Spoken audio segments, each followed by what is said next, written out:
Падрыхтоўка апошнія парады ад бацькоў і настаўнікаў па вакале перад выхадам.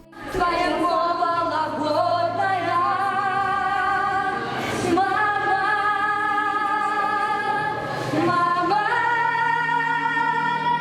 Для Елісея Касіча гэта ўжо не першае выступленне на сцэне. Сама падрыхтоўка да конкурсу вялася каля 2 месяцаў. На першы іспыт ён прывёз з сабой 2 кампазіцыі, адна з іх аўтарская, але ж прызнаецца, перад праслухоўваннем хваляваўся. Это присвойственно каждому уважающему себя артисту, потому что волнение – это нормальное явление.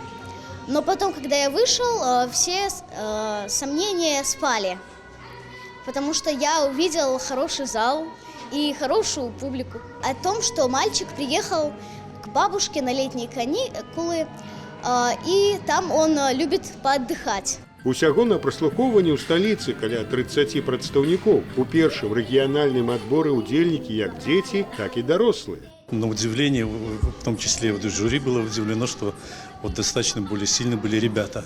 Хотя обычно такой дефицит, чтобы они участвовали в конкурсе, тем более на таком достаточно приличном уровне. Вот обычно девушки, они такие более активные, более такие развитые, в смысле физически они больше, так сказать, более креативные. Но в этот раз было вот удивительно. На этом этапе, на отборочном, даже если кто-то не попадет, мы посоветуем и педагогам, и исполнителям, чтобы они в будущем ориентировались на то, чтобы все соответствовало. Потому что я вообще сторонник того, чтобы было детское творчество. Заветны білет на другі адборачны этап атрымаюць каля 5 прадстаўнікоў з кожнай намінацыі, а юбілейны славянскі базар адбудзецца ў ліпені наступнага года.